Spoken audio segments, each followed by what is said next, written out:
السلام علیکم ورحمۃ اللہ وبرکاتہ۔ ریڈیو HRDF میں آپ کا استقبال ہے۔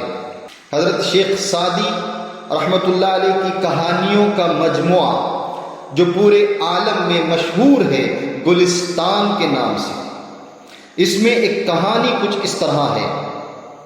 عدالت کی کوٹری میں کیس کی سماعت جاری ہے۔ جج چور کی بات کو بہت غور سے سن رہا ہے۔ چور کہتا ہے، قابل احترام جج صاحب، میں اپنے کسی کام سے کل رات سامنے کھڑے اس تاجر کی دکان پر گیا تھا۔ جب میں وہاں پہنچا تو بغیر کسی مداخلت کے اس نے ایک دھارے دار لوہا میری آنکھ میں چبو دیا، جس سے میں اپنی بینائی سے محروم ہو گیا۔ کیا آپ جانتے ہیں کہ میرے لیے میری بینائی کی اہمیت کتنی ہے؟ جج نے بہت غور سے سوچا، پھر اس نے دھیمی آواز میں کہا، ٹھیک ہے، دونوں آنکھیں اس کے کام کے لیے ضروری ہیں، تو تاجر اسے اپنی ایک آنکھ دے دے۔ جج کے اس عجیب و غریب منصفانہ فیصلے نے تاجر کو حیران کر دیا۔ اس نے رحم کی التجا کی، جج صاحب، آپ میرے کام کو اچھی طرح جانتے ہیں، دو آنکھیں بھی بعض اوقات کافی نہیں ہوتی ہیں۔ ذرا کل کو دیکھیں، یہ کھڑا چور چوری کرنے کے لیے کل رات میری دکان میں گھس گیا تھا، لہذا آپ کو ایک اور مناسب حل تجویز کرنا ہوگا۔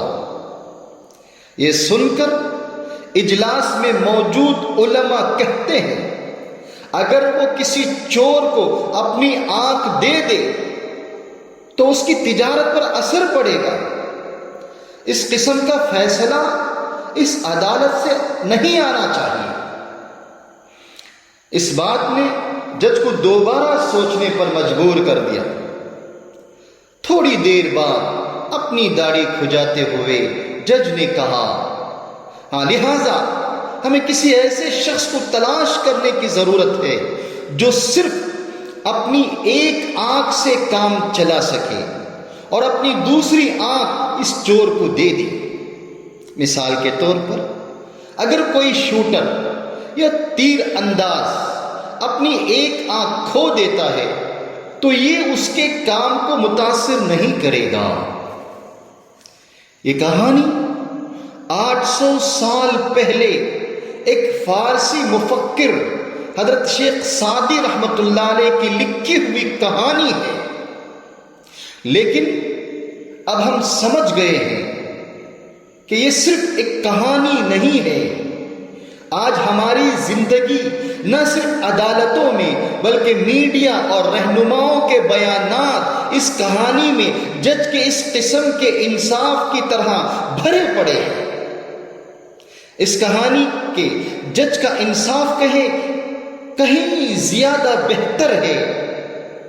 ہمارے موجودہ عدالتی نظام، میڈیا اور رہنماؤں کے رویے سے موجودہ عدالت اور جج صاحبان کو کچھ انصاف سیکھنے کی ضرورت ہے۔